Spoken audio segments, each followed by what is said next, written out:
আজকে মাননীয় মোদিজি সিঙ্গুরে আসছেন আমাদের হুগলিতে, একগুচ্ছ উন্নয়নের কথা বলছেন এবং কয়েকটি উদ্বোধনও তিনি করবেন।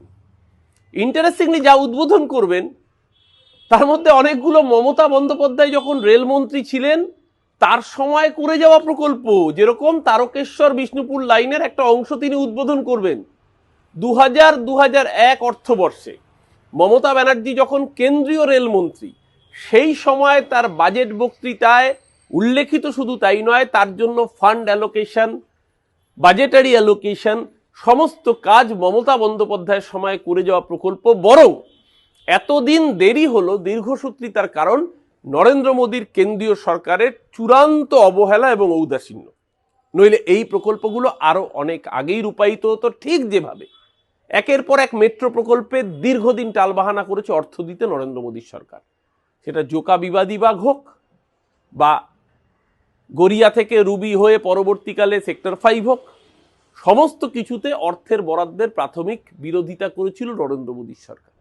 আজকে উদ্বোধনে আসছেন, ভালো কথা। হুগলিকে বেঁচেছেন, আরো ভালো কথা। যে হুগলি থেকে ন্যানো নিয়ে এত বিতর্ক হয়েছিল, মাননীয় মোদীজি গুজরাটে ন্যানোকে নিয়ে গিয়েছিলেন। ন্যানোর সানন্দের প্রোডাকশন ইউনিটে ন্যানো প্রোডাকশন বন্ধ হয়ে গিয়েছে, তাও প্রায় আজকে 8 বছর হতে চললো। কোনো ন্যানো গাড়ি সেখানে প্রডিউস হয় না। উল্টে টাটা মোটরসের এমডি এন চন্দ্রা, নটরাজ চন্দ্রশেখরন, কিছুদিন আগে নবান্নে এসে মমতা বন্দ্যোপাধ্যায়ের সাথে দেখা করে এ রাজ্যের বুকে অটোমোবাইল ইন্ডাস্ট্রি এবং অ্যান্সিলিয়ারি তৈরি করার জন্য প্রস্তাব দিয়েছেন। মুখ্যমন্ত্রী ল্যান্ড ব্যাংকে যে পশ্চিমবঙ্গ সরকার জমি চিহ্নিত করে রেখেছে, যা গরিব কৃষকের উর্বরা কৃষি জমি নয়, অনুর্বর জায়গা থেকে জমি দিয়ে যাতে কৃষকের পেটে লাথি না পড়ে, আবার শিল্প হয়ে বাংলার যুবকরা কর্মসংস্থান হয়, তার জন্য মুখ্যমন্ত্রীও সদর্থক মনোভাব দেখিয়েছে। ইতিমধ্যেই টাটা একাধিক ইউনিট পশ্চিমবঙ্গে রমরমিয়ে চলছে। যে টিসিএস এ কর্মী সংখ্যা ছিল মাত্র 15,000 2011 সালে যখন বামেরা ক্ষমতা থেকে চলে যায়, আজকে সেই টিসিএস এ সব মিলিয়ে প্রায় 52,000 কর্মী কাজ করে এই রাজ্যের বুকে। আজকে টাটা মেটালিক্স জামশেদপুরের কারখানার মেন ইউনিট আজকে খড়গপুরে এসে প্রোডাকশন শুরু করে দিয়েছে, কারণ এ রাজ্যে শিল্প বান্ধব পরিবেশ। এলএনটি ইনফোটেক, মাইন্ডট্রি, ইনফোসিসের ইস্টার্ন ইন্ডিয়ার সবচেয়ে বড় ক্যাম্পাস তৈরি হয়েছে রাজারহাটের উপকণ্ঠে, কারণ পরিবেশ বান্ধব। এমএসএমইতে ভারতবর্ষের মধ্যে সবচেয়ে এগিয়ে থাকা রাজ্যের নাম পশ্চিমবঙ্গ। ও মোদিজি, আপনার সরকার তো সার্টিফিকেট দিয়েছে। ক্ষুদ্র শিল্পে ভারতবর্ষে সবাইকে পথ দেখাচ্ছে পশ্চিমবঙ্গ, বাংলা। এত অর্থনৈতিক প্রতিবন্ধকতা সত্ত্বেও 100 দিনের টাকা আটকে রেখেছেন গরিব মানুষের, আবাসের টাকা বন্ধ করে রেখেছেন, গ্রাম সড়ক যোজনার টাকা বন্ধ করে রেখেছেন, জিএসটি বাবদ ম্যাচিং গ্রান্ট দিচ্ছেন না, 2 লক্ষ কোটি টাকার কাছাকাছি বাংলার মানুষের হকের প্রাপ্য টাকা আটকে রেখেছেন মোদিজি, আপনি এবং আপনার সরকার।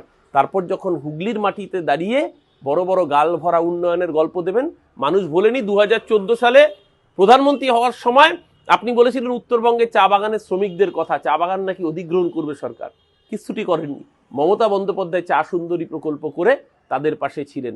আজকে সিঙ্গুরে আসছেন, সিঙ্গুরের মানুষকে মন ভোলানো কথা বলবেন। ভারতের মানুষ ভোলেনি 15 লাখের জুমলা, ভারতের মানুষ ভোলেনি বছরে 2 কোটি বেকারের চাকরি। তাই নির্বাচনের আগে ভোট পাখি হয়ে আসবেন, আবার নির্বাচনের পরে পাত্তারি গুটিয়ে পালিয়ে যাবেন। শুধু দয়া করে বাংলার মানুষের পেটে লাথি মারবেন না, বাংলার ন্যায্য প্রাপ্যটা ছেড়ে দিন। তবে যদি বাংলার মানুষ আপনাদেরকে একটু হলেও করুণার চোখে দেখে। কারণ যেভাবে বাংলা ভাষায় কথা বললে বাঙালির উপর আক্রমণ করছেন, আজকে বাংলায় টুইট করেছেন, এই বাংলা ভাষায় যারা কথা বলছে আপনাদের শাসিত রাজ্যে গেলে তাদের উপর নির্মম অত্যাচার করছেন। বাঙালি বস্তিতে উড়িষ্যায় আগুন লাগিয়ে দিচ্ছেন, মধ্যপ্রদেশে পেটাচ্ছেন, মহারাষ্ট্রে পুলিশ দিয়ে তুলে বাংলাদেশে পাঠিয়ে দিচ্ছেন বাংলা ভাষায় কথা বলার অপরাধে। আপনি নিজে যতই আজকে বাংলা ভাষায় টুইট করে বাঙালি প্রেমিক সাজার চেষ্টা করুন।